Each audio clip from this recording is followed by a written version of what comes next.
Welcome back to another chilling episode. Tonight, we dive into the dark world of pizza delivery with three true horror stories that will make you think twice before opening your door to the delivery guy.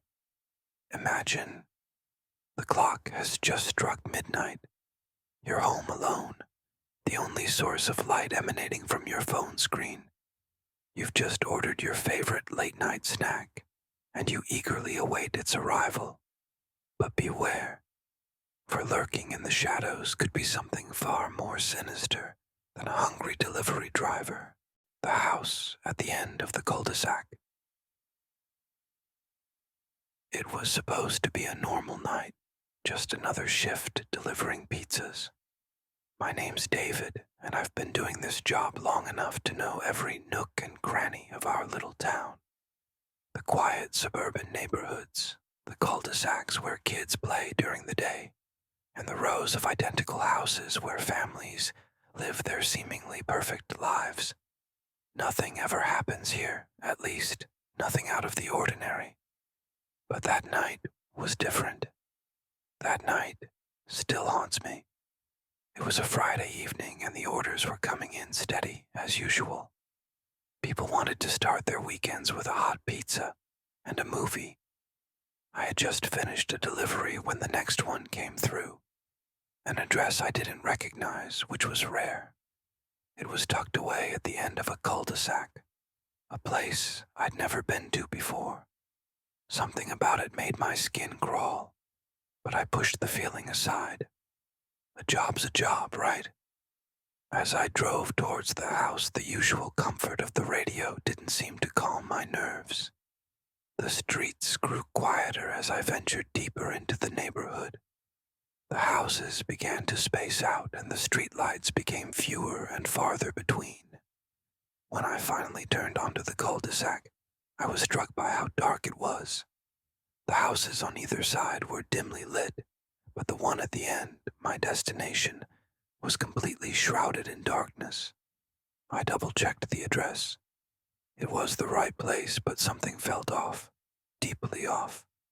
My heart began to pound harder in my chest, but I forced myself to keep going. I pulled up to the house, the gravel crunching under my tires the only sound in the eerie stillness. I sat there for a moment, staring at the darkened windows, hoping to see some sign of life, a flicker of a light, a shadow moving. But there was nothing, just silence. I honked the horn, more out of habit than anything, but the sound seemed to echo unnervingly, as if the quietness of the night was swallowing it whole. I considered leaving the pizza on the doorstep and driving away, but something inside me, maybe a sense of duty or simple curiosity, compelled me to get out of the car. As I stepped out, the cool night air hit me, but there was something else, something colder, a chill that seemed to seep into my bones. I grabbed the pizza box and walked up to the front door, each step feeling heavier than the last. The house loomed over me, its windows like empty black eyes watching my every move. My breath fogged up the air in front of me, and I realized I was trembling. When I reached the door, I hesitated. Everything in me screamed to turn back, but I didn't. I reached for the doorbell, my finger hovering just above it, when the door suddenly creaked open on its own. I froze. The door hadn't just swung open. It had moved slowly, deliberately, as if someone or something had opened it for me.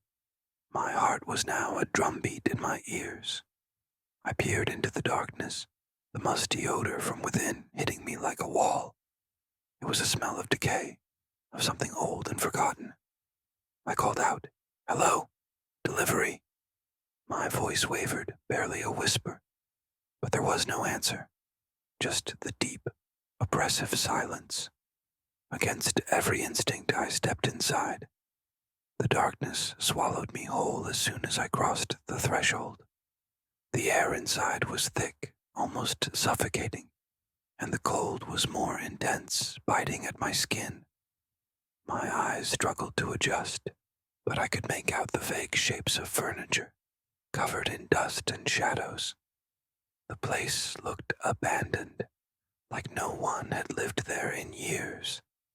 I took a few more steps inside, the floorboards creaking under my weight. My nerves were on edge, every sound amplified in the eerie silence. That's when I heard it, the soft, melodic humming coming from deeper within the house. It was faint, almost like a lullaby, but it was there, unmistakably. My heart raced as I made my way towards the sound. I could feel the tension in my muscles, the adrenaline coursing through my veins. I wanted to turn back, but something about that humming drew me in. It was a haunting tune, familiar yet foreign, like a memory from a dream long forgotten. I reached the living room and stopped dead in my tracks. There, in the center of the room, was an old wooden rocking chair. It was moving slowly, back and forth, as if someone was sitting in it, though it was empty. The humming grew louder, more distinct, but I still couldn't see anyone. The shadows seemed to dance around the room, playing tricks on my mind. I took a step closer, and that's when the humming abruptly stopped. The chair halted its movement, and the room fell into a deafening silence once more. The hairs on the back of my neck stood on end. I felt a presence, something unseen, watching me. The cold was now unbearable, sinking deep into my bones, making it hard to breathe. My instincts kicked in. I needed to get out of there. I turned and bolted for the door, my feet barely touching the ground as I sprinted back the way I came. The darkness seemed to close in on me, as if trying to pull me back into its depths. But I didn't stop, not until I was outside, gasping for air, the cold night suddenly feeling warm in comparison. I jumped into my car, my hands shaking so badly I could barely get the key in the ignition. When the engine roared to life, I sped out of there, gravel flying under the tires. As I drove away, I glanced in the rearview mirror and saw it. The house, standing silently at the end of the cul-de-sac, its darkened windows watching me leave. I could have sworn I saw the rocking chair through one of the windows, still gently moving, as if saying goodbye. I didn't stop driving until I was back in the familiar streets, where the lights of the houses were warm and inviting, where people lived normal lives. But I couldn't shake the feeling that something had followed me, something that still clung to me in the shadows. That night I couldn't sleep.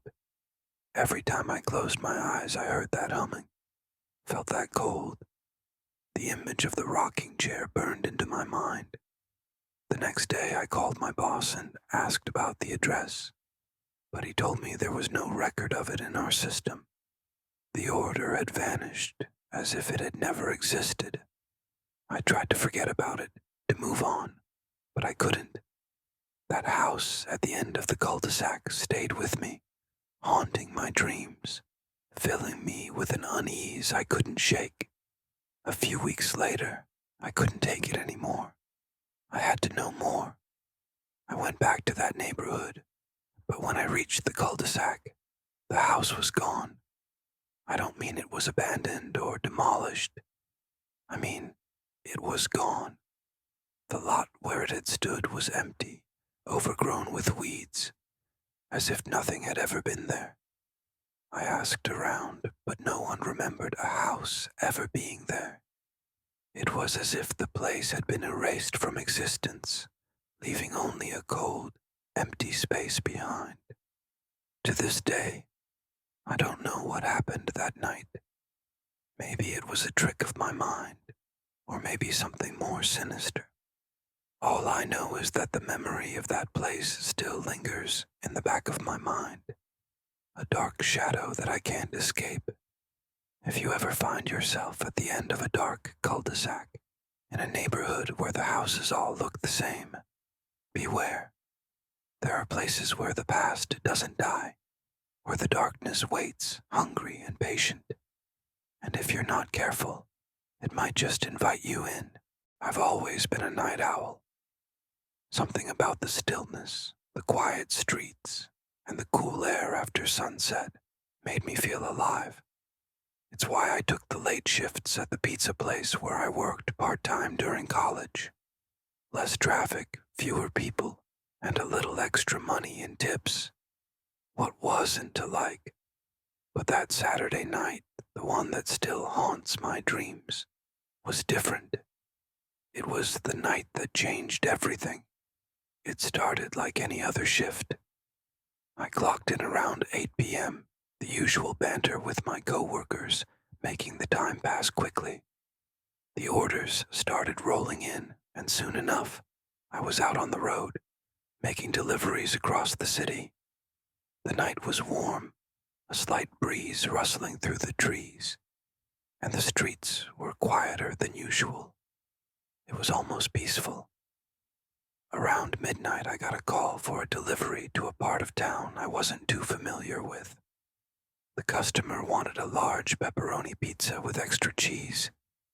I took down the details, noting the gruff voice on the other end of the line. He seemed impatient, almost irritated that he had to wait for his food. But that wasn't unusual. People could get pretty angry, especially late at night. I shrugged it off and headed out. As I drove, I noticed the neighborhoods gradually changing.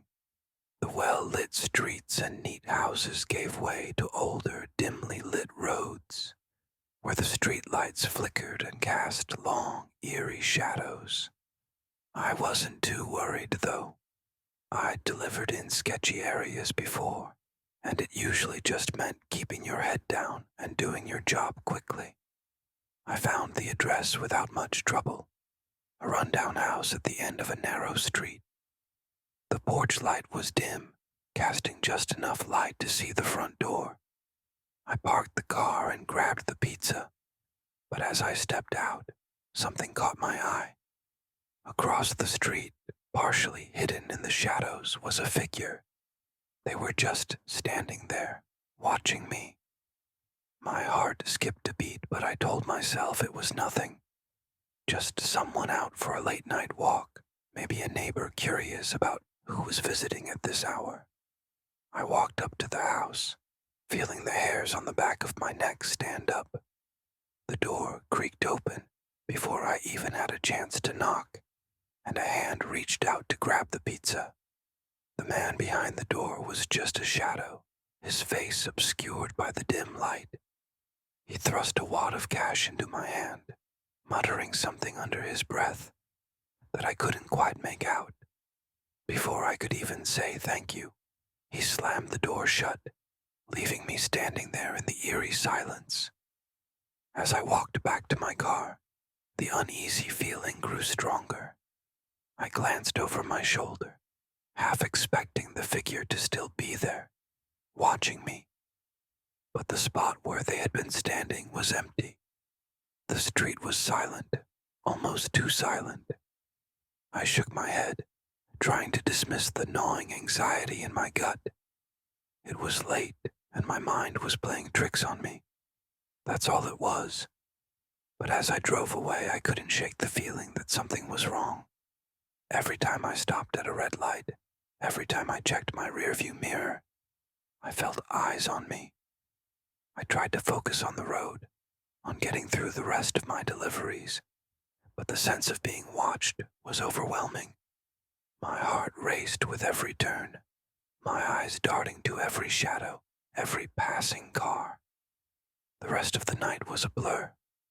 I finished my deliveries, dropped off the cash at the restaurant, and headed home. The roads were almost empty by then, the city asleep. But as I made my way through the darkened streets, I saw something that made my blood run cold.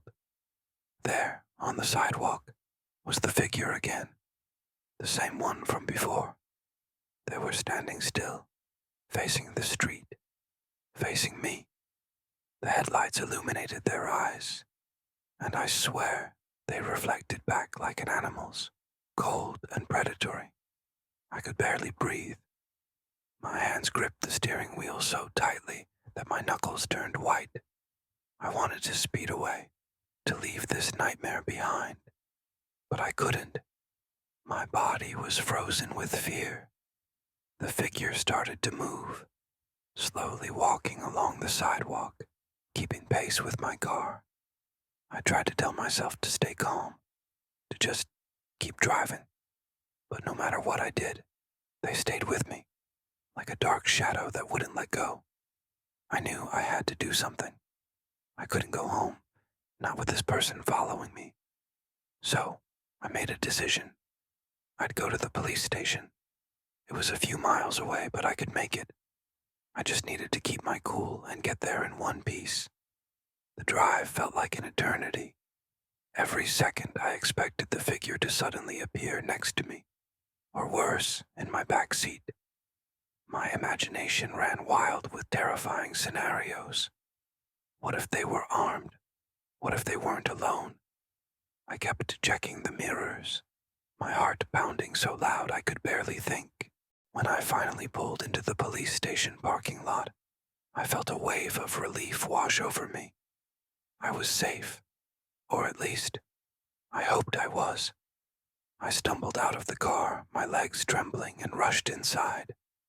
The bright lights and the presence of other people gave me a sliver of comfort, but I was still on edge, my mind racing with fear and confusion. I told the officer at the desk everything about the strange figure, the feeling of being followed, the terrifying drive to the station. He listened patiently, nodding as I spoke, and assured me they'd look into it. But as I stood there, trying to catch my breath, I couldn't shake the feeling that something was still wrong, that the danger hadn't passed. They took my statement and told me to head home, promising to have patrols in the area. I wanted to believe them, to trust that they could protect me, but doubt lingered in my mind. As I walked back to my car, the night felt darker, the shadows deeper. I glanced around, half expecting to see the figure lurking somewhere nearby, but the lot was empty. The drive home was tense, every shadow, every flicker of movement, sending a jolt of fear through me. When I finally reached my apartment, I locked the doors, closed the blinds, and double-checked everything. But even then, I couldn't relax. I stayed up all night, sitting in the dark, listening for any sign of trouble. Days passed, and the fear slowly began to fade, but it never really went away. I never saw the figure again, but the memory of that night haunted me. I couldn't go back to my normal routine. Every time I went out, I felt like I was being watched, like someone was lurking just out of sight, waiting. I tried to tell myself it was all in my head, that the police had scared off whoever it was. But deep down, I knew that night had changed me. The city that had once felt so alive and welcoming now seemed full of dangers hidden in the shadows. I couldn't shake the feeling that something had followed me home, something I couldn't see but could feel, a lingering presence that kept me on edge.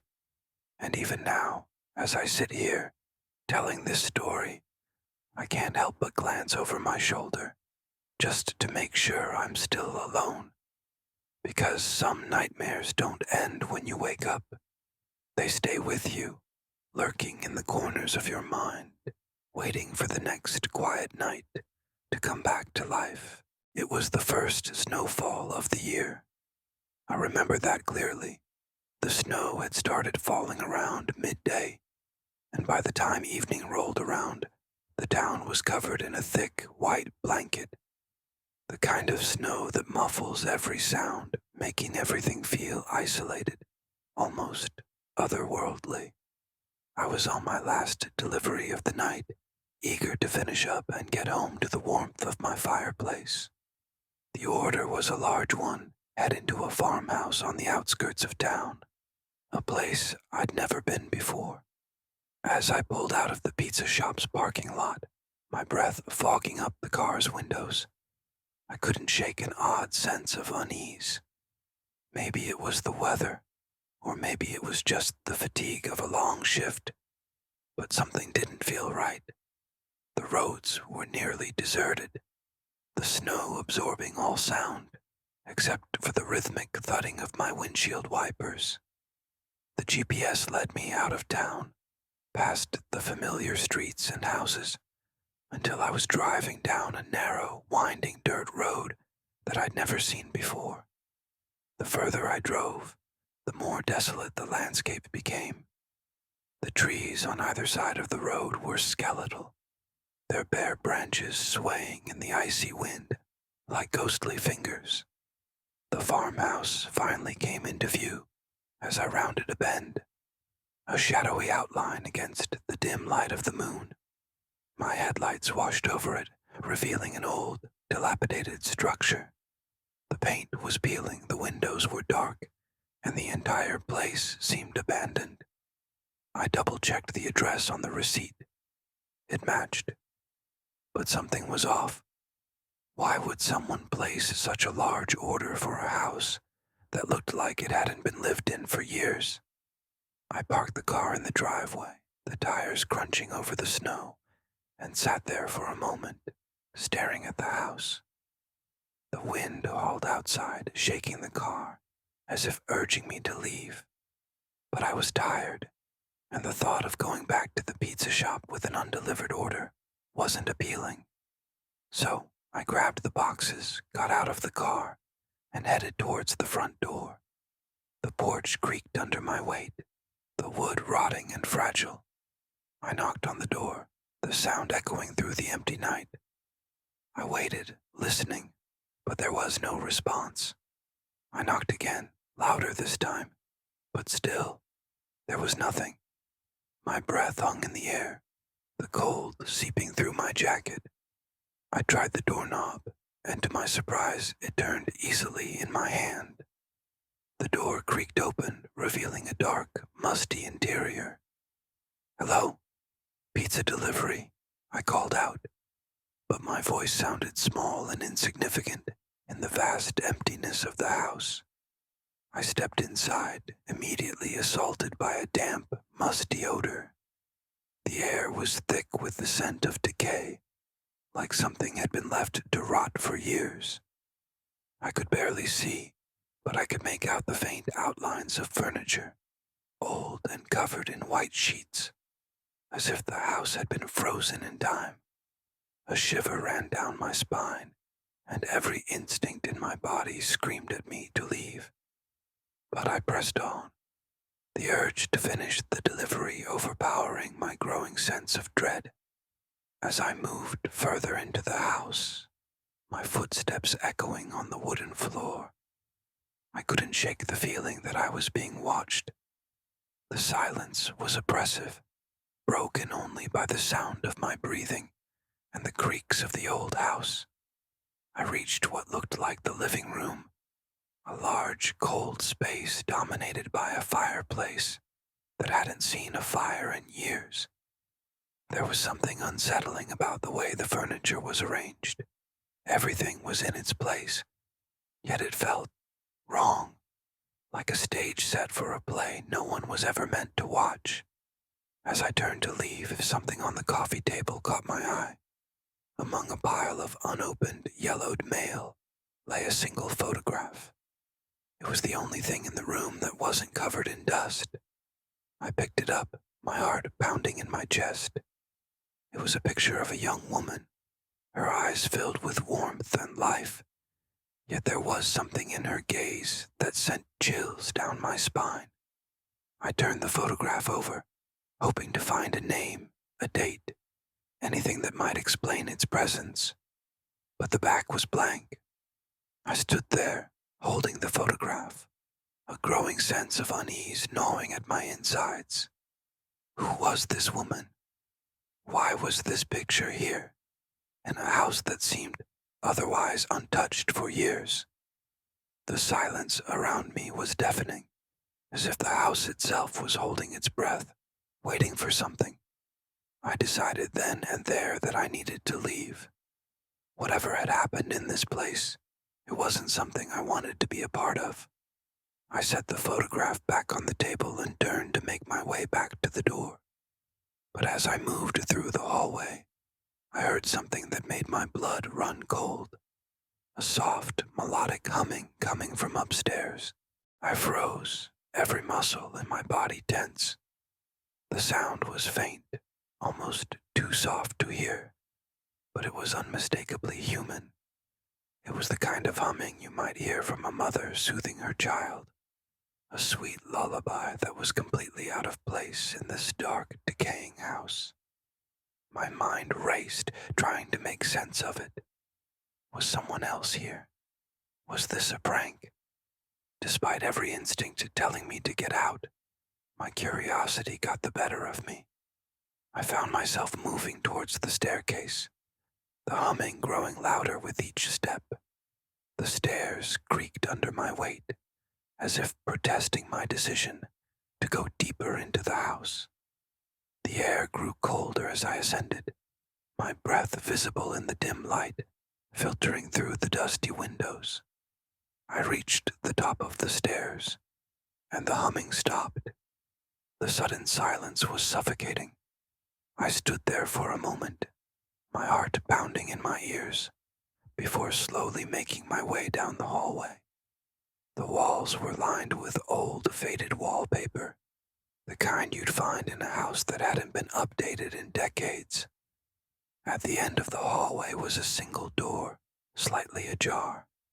The air was thick with tension, as if something was waiting for me behind that door. My hand trembled as I reached for the doorknob. I hesitated, taking a deep breath to steady myself, before pushing the door open. The room was empty, save for a single rocking chair in the center. It was swaying gently as if someone had just been sitting in it. But there was no one there. And then I saw her.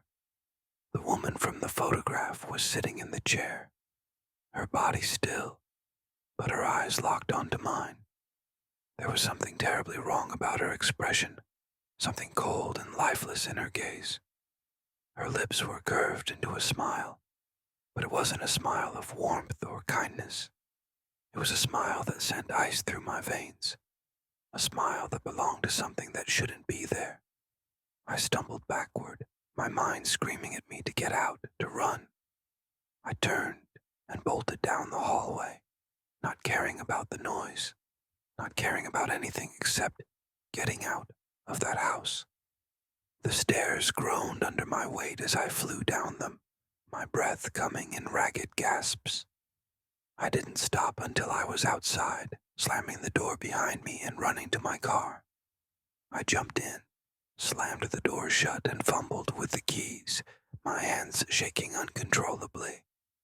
The engine roared to life, and I sped down the driveway, the house growing smaller in the rearview mirror. But I couldn't shake the feeling that I was still being watched, that those lifeless eyes were still fixed on me, even as I left that cursed place behind. I never went back to that house, and I never told anyone what I saw, but I can't forget it. The memory haunts me, creeping into my thoughts when I least expected. I don't know who that woman was or what happened to her, but I know that she wasn't meant to be there. She was something else, something that didn't belong in this world. And sometimes, late at night, when the world is quiet and I'm alone with my thoughts, I can still hear that soft, melodic humming echoing in the corners of my mind, a lullaby that refuses to let me go. Thank you for joining us for these spine-tingling tales. If you enjoyed this video, don't forget to like, subscribe, and hit the bell icon for more true horror stories. Stay safe, and remember, sometimes the scariest things happen in the most ordinary places. Until next time, sweet dreams.